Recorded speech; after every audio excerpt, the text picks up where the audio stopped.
guys, on today's video it's how to overcome fear, in particular skate tricks. But first, look at this shirt. It's beautiful. I'm gonna try to make these tips for different styles as well. That way it's gonna be pretty just applicable regardless of your style of longboarding that you like. In most of these tips you're gonna notice a common theme. I can't talk. You're gonna notice a common theme. In most cases, avoidance is not going to be the answer to what you're trying to do. Exposure is going to be the most thing that's going to help you. So, style number one, freeriding, sliding. My hills driveway.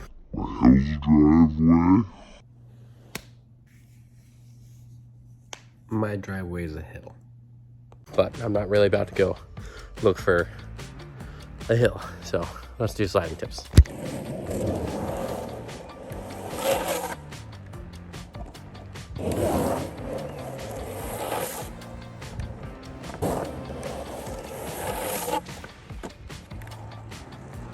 It's on out. Okay, so when it comes to sliding, some tips that you might want to know is, well, you're probably going to hear speed or go faster, you need more speed, things like that. To a newcomer learning to slide, that's kind of, I don't know, it's kind of scary. So you may not be inclined to try to do that, in which case you can do it slower. However, if you do like a slide trick slower, you're gonna have to push harder for the wheels to break traction, in which case when you're doing it fast, it may break traction too easily. So it's not gonna be like learning the same trick over again. So I recommend just going as fast as was recommended to you, but pad up for sure. A lot of people don't like to do that, but it helps. There's nothing like breaking fear, like knowing you're protected from serious injury. So yeah, at the bare minimum, wear slide gloves, because when you fall, it's going to save you from scuffing up your hands.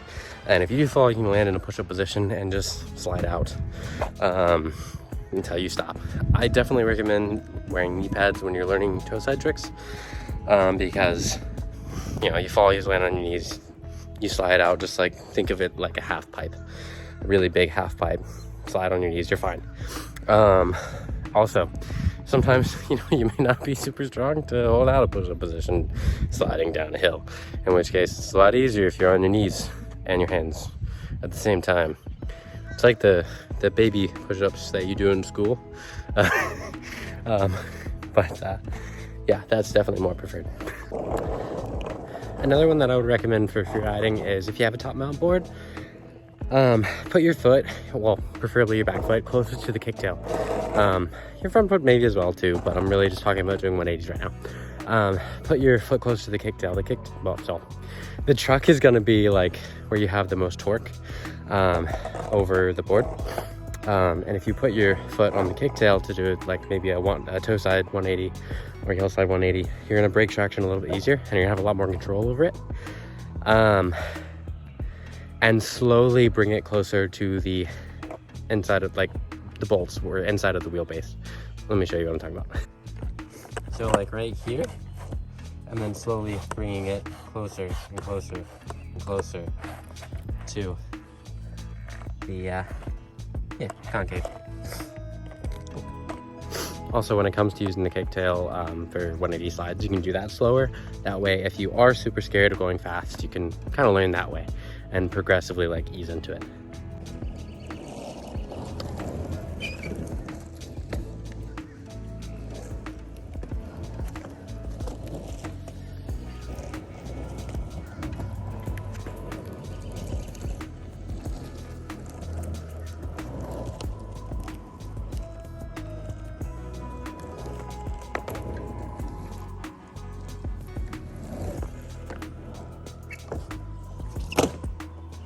Yeah, when it comes to cross stepping,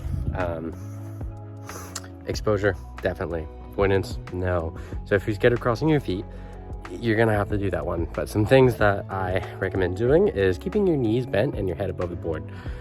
If you're leaning your head back too far, you're definitely gonna slip. If you're leaning your head too far forward, you're definitely gonna slip. So keep your head over the board, keep your knees bent, and cross with the carve. That's like the best tip I can do that. And don't worry too much about taking 1/4 off the board. As long as you make it flow, you're good.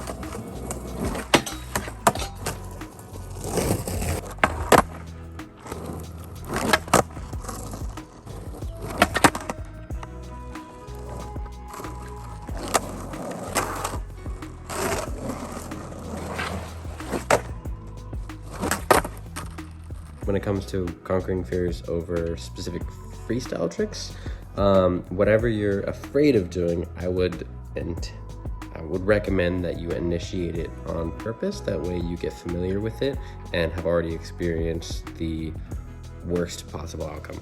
And by that I mean don't intend to fall. But if you're afraid of jumping up a curb and having your truck or wheel catch on the curb, roll up to the curb with the intention of not getting up it, but intending on tapping the wheel or the truck on that curb. That way you become familiar with it. I did that at the skate park over the weekend. I was trying to get up this, it's more like a ledge, and it was kind of high for me. So basically I would roll up to it and then tap the deck of my board on it, and then I would roll up to it and jump and allow the hanger of the truck to catch, without the intention of getting on and slipping. I was quite literally intending on doing the thing that I was afraid of, for the purpose of I already experienced the worst part, so now I can just jump higher and know that I'll stick the landing. Yeah, that's the best advice I can do for conquering fears in that scenario. Intentionally put yourself in the situation that you are afraid of, and yeah. So I think that's it for this video, guys. As always, like, comment, subscribe, and I will catch you in the next one.